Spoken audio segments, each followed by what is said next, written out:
Balilan Pangasinan. A mixture of crunch and a little bit of salt, yan ang pinagmamalaking one town, one product ng aming bayan. Ang iba't ibang uri ng dried fish. Dati po kasi nagbibilad lang po kami ng daing.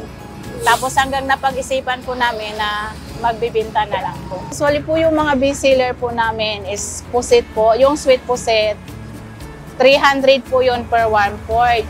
Tapos yung boneless dilis po, 300 din po yun. Tapos yung mga ganito po, yung mga minatamis po na dilis.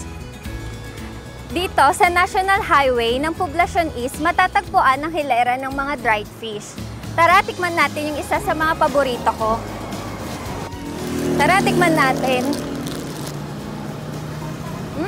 Masarap siya. May manamis-namis, crispy, then medyo spicy siya.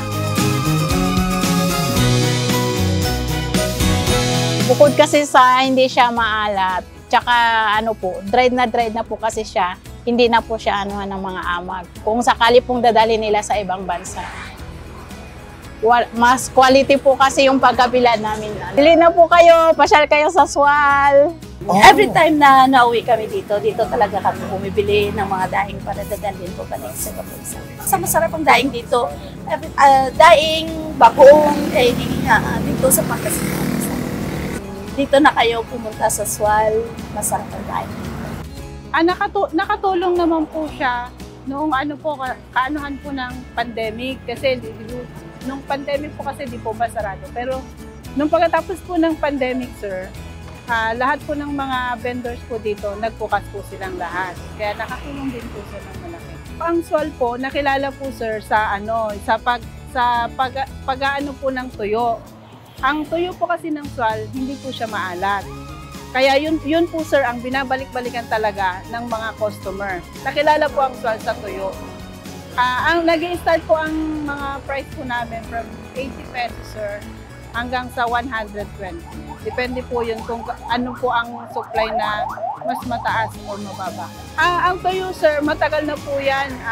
1998 pa, gumagawa na kami ng tuyo. Nagda-drive na po kami yan. Ang paggawa po namin ng tuyo sir, ang isang banyera po ay binababad po namin sa asin. Tapos po, ibababad po namin ng ilang oras lang. Mga 4, ganun sir, na oras. Ito ang tuyong pinagmamalaki namin.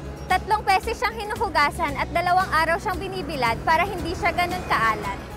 Kasi ang tuyo po ng Swal ay hindi po siya maalat. Talagang gawa po talaga namin po dito.